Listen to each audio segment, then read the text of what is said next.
this thing was constructed in 1925 at the behest of a theater magnate named C.L. Langley, and it was named after his son, Alexander. So Mr. Langley, he was actually trying to build a theater that would keep Glendalians from going to Los Angeles and Hollywood. He actually said that outright. Don't go to the more popular spots. And, you know, it pretty much worked. So this was back at the time of movie palaces and vaudeville shows and silent films.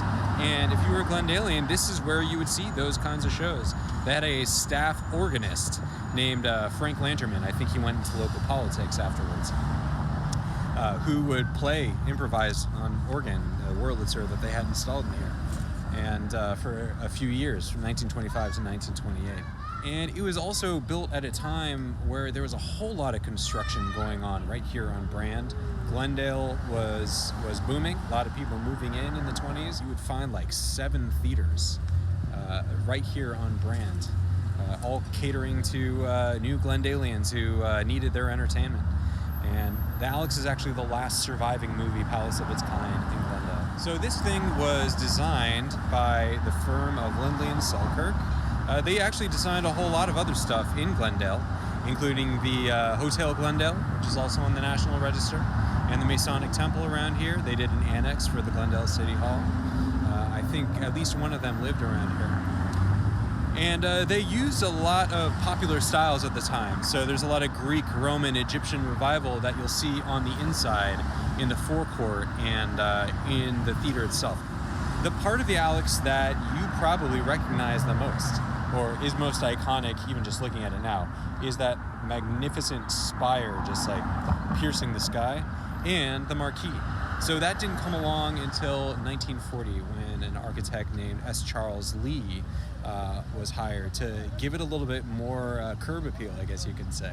So S. Charles Lee was actually pretty famous within the Hollywood building community for designing hundreds of theaters and really like making the theater become a thing, you know, like its own separate genre of building. Now, there was a stage house fire in 1948 backstage in the Alex, and after that they took the opportunity to update the decor in very 40s, 50s style. But in 1993, this place was renovated and they rolled back a lot of the design to how it looked in 1925. Clearly they preserved the tower and the marquee. It's also a very popular place for Hollywood filmmakers to preview their movies, to test out endings and see how crowds responded before they released it to a general audience. It's still like a vital center of performing arts here in Glendale and LA, you know, LA as a whole. So they have dance shows, you can see concerts, you can see comedy, there are fundraisers.